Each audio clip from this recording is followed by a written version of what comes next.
Sadhguru, these days many people are diagnosed with thyroid problems, either hypothyroidism or hyper or hypothyroidism. Even though we are consuming iodized salt, still thyroid problems are prevalent. What is the cause of the increase in these problems? Is it stress related, like diabetes or hypertension? Can we overcome these conditions with Hatha Yoga or Kriya, or being in a consecrated space like Isha Yoga Center? What are the things we can do to come out of it? I think a whole lot of people have come out of it with Hatha Yoga practice, no question about it. Being in a consecrated place definitely adds to it. But this pretty widespread manifestation of thyroid imbalance. So we must understand this. What you're calling as thyroid, in yoga we don't look at the glands like that. But medically, what you're calling as thyroid is that secretion within you which is trying to calibrate your system on a daily basis. It's just calibrating how much digestion should happen, how much energy should be produced, how much fat should be produced, how much muscle should be built, everything. It's trying to calibrate your physical structure. Your physical structure is very closely related to your psychological structure. Today, there is substantial evidence to show you that if you sit here and think of the mountain, your glandular function will happen in a certain way. If you think about a tiger, it'll happen another way. You think about an ocean, it'll happen another way. You think of a man or a woman, it'll happen another way. Just a thought, nothing. No contact with mountain, no contact with tiger, no contact with man, woman or ocean. Just a thought will fluctuate the glandular function. I'm saying that is how fine the system is, that it is trying to calibrate everything to keep you in a good place. The problem with you is, you need a bullock cart because you are the missing link. You need a bullock cart, but they gave you a fine spaceship. Every little thing will do a world of things. Simply if you touch it, go boom, waves of stuff happening in the system. Simply if you look like this and make one conclusion about the tree, this will go into many varieties of chemical and other kinds of variations. Glandular functions will change. Wherever you may be, whether you're in Mumbai or New York or London, wherever, just look at the situation in which you're walking. Maybe socially you've gotten used to those things, but look at the kind of atmosphere you're walking in, the number of things that are happening, none of them are conducive for this life. You might have gotten adjusted to it. Maybe now you can't live out of those cities, that's another matter. But the life that you are is not seeking that kind of atmosphere. So the number of variations that are happening within you are not in your favor. Glandular dysfunction is just one manifestation. A very highly calibrated function of glandular function, one thing is the thyroid.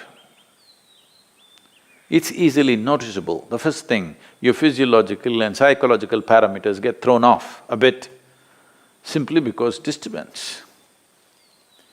And another dimension is what's the disturbance that's happening from within you, your own psychological patterns. Another dimension of disturbance is what kind of food is getting into you.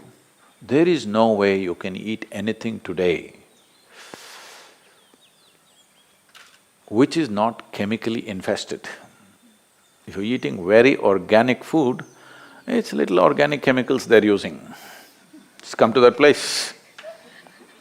It's very difficult to eat something that's just grown in the wild forest. You can pluck out something and eat. That's very, very little, not even a small percentage of people are capable of eating that anymore. It's all from the marketplace. And what goes into the marketplace is all about more, not about what. And also this, in this country, all these things are gone now, don't worry. My grandmother, every day the vegetable seller, they used to come home with a basket. Just then in the morning they would have plucked, by 7:38 they're at the doorstep. When they come, and she will look at this, when she wants to buy it, she won't allow the vegetable seller to touch the vegetables. They plucked and brought it. It's fresh, just now it's come off the plant. But if it has to go into the balance or if she has to choose 1, 2, 3, 4 like this, she won't let them touch it. You don't touch my vegetables. This is not to keep bacteria away. She doesn't want that woman or that man to touch the vegetables that her children and grandchildren will eat. She will touch it in a certain way. She will fondle it, she'll caress it, she'll look at it like this, and then she will cut it and make it. Don't think this is all funny. If all these things are missing in your life, you have to take pills to manage your glandular function, and there is no way by popping a pill you can get it into balance, you can suppress it. You cannot get it into proper balance, no way, because every day it's different, every moment it's different. This is calibration, a very active calibration that's happening.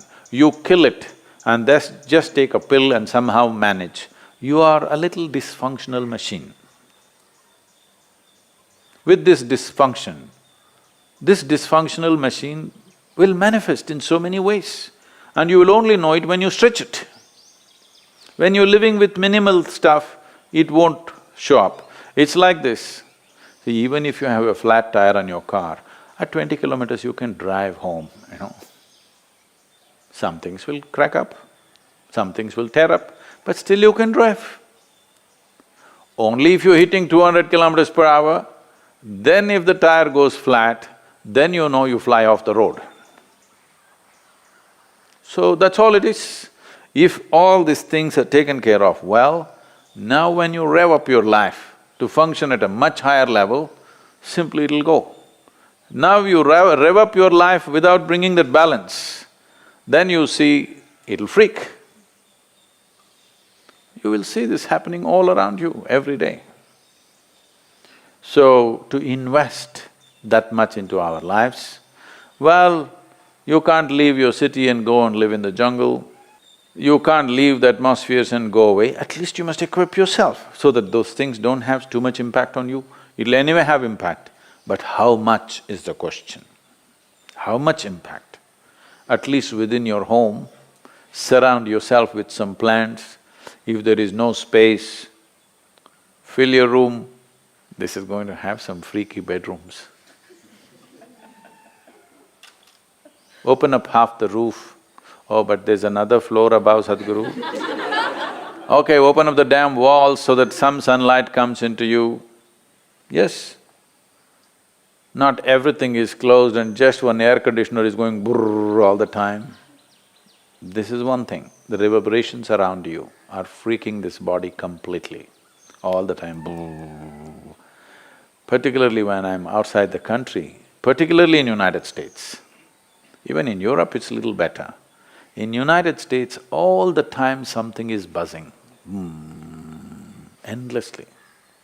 When I come here, it's like, just still, which makes you alive. Everything is buzzing, you're like Most people are not conscious of it, but it's happening to them. The very fact that they're sleeping 8 hours a day is just that they are not living in their natural habitat. They are trying to protect themselves by sleeping. So, to protect yourself from disease, to protect yourself from mental illnesses, to protect yourself from all kinds of imbalances, you sleep 8, 10 hours a day. This is half your life, you're dead. Death is always a good fix. But that's not the fix we are looking for. We are looking for a life fix, not an end fix. If you end something, it is fixed, isn't it? Fixed or no? Fixed, but not the way we want. We want to be here, alive and be fully fixed. So if this has to happen, you can. I know you may look freaky, even I will think you're freaky. But you can bring some plant life into place where you sleep. When you walk, you must always be conscious of the life other than human life. Most people are not even conscious of the human beings, so I'm reminding you, you must be conscious of everything that is alive. A tree, a plant, a blade of grass, a grasshopper hopping,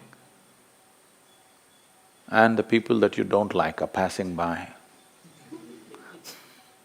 All kinds of things. You must be alive to everything. Don't need to do any, oh, I love the tree. You don't have to love the tree. You have to be nourished by it. That's the only way to live. You like it or not, it's nourishing you right now.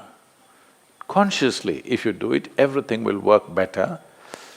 Something as simple as being alive to everything around you, indiscriminately, may regularize your thyroid problems.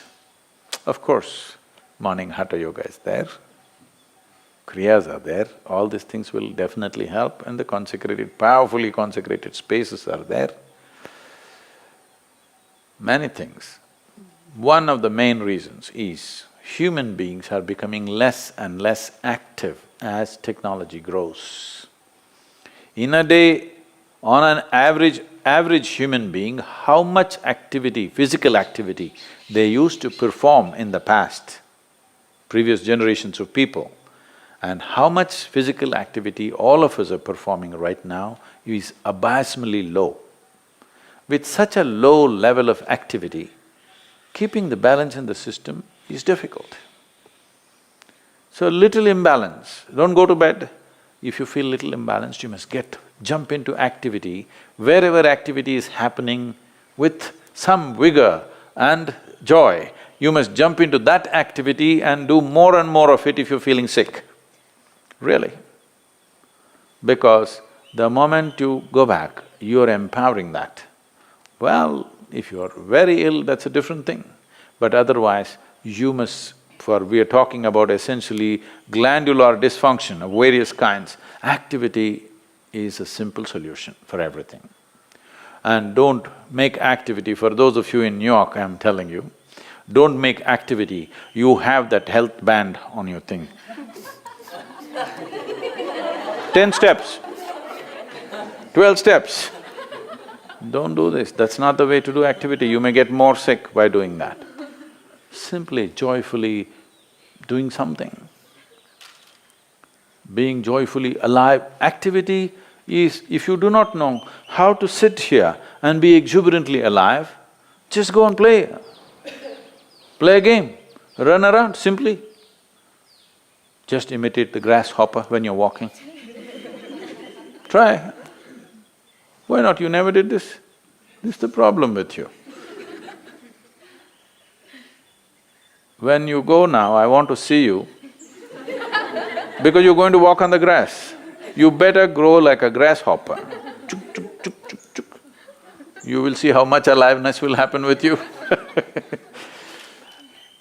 Essentially, your fundamental problem is you have become bloody serious about your life.